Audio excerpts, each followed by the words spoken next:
మంగళయాన్ దిగ్విజయంగా సాగుతోంది.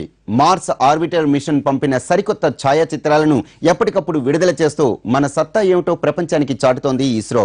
తాజాగా అంగారకుడి చందమామ ఫోబోస్ చిత్రాలను పంపింది మామ్. భారత్ ప్రతిష్టాత్మకంగా చేపట్టిన మంగళయాన్ మంగళప్రదంగా సాగిపోతోంది. మార్స్ ఆర్బిటర్ మిషన్ ఉపగ్రహం అంగారక గ్రహ కక్షలోకి చక్కర్లు కొడుతూ ఇంతవరకు భూప్రపంచం చూడని చిత్రాలను పంపుతోంది. మార్స్కు సంబంధించి సరికొత్త విషయాలని మన కళ్ల ముందు ఆవిష్కరిస్తోంది.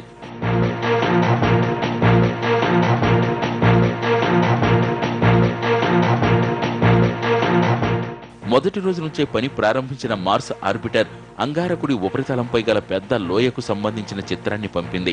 తాజాగా అంగారకుడి 2 చందమామల్లో ఒకటైన ఫోబోస్ ఫోటోలు తీసింది. మీరు చూశారా? అది వెళ్లిపోయింది. అయ్యో, అది ఫోబోస్ అంటూ దాని ఫోటోతో పాటు మామ్ పనిదనం గురించి ఫేస్బుక్ లో పోస్ట్ చేసింది ఇస్రో.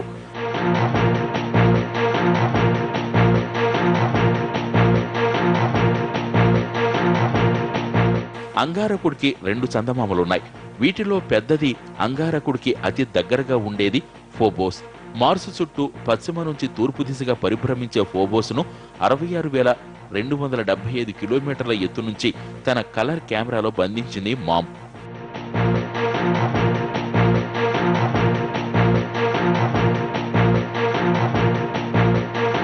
వారం క్రితమే మార్స్ మొత్తం కనిపించేలా తీసిన ఫోటోను మామ్ పంపింది.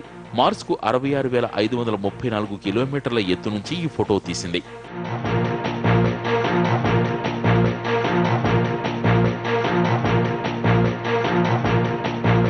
సుమారు 10 నెలల సుదీర్ఘ ప్రయాణం తర్వాత గత నెల 24న ఇస్రో పంపిన ఉపగ్రహం మార్స్ కక్షలోకి ప్రవేశించింది.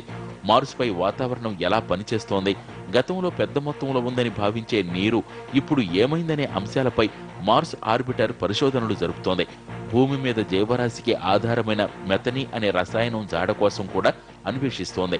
అంటే రానున్న కాలంలో మార్స్కు సంబంధించిన అనేక చిక్కుముడులను మామ్ విప్పబోతోందనడంలో ఎలాంటి సందేహం అక్కర్లేదు.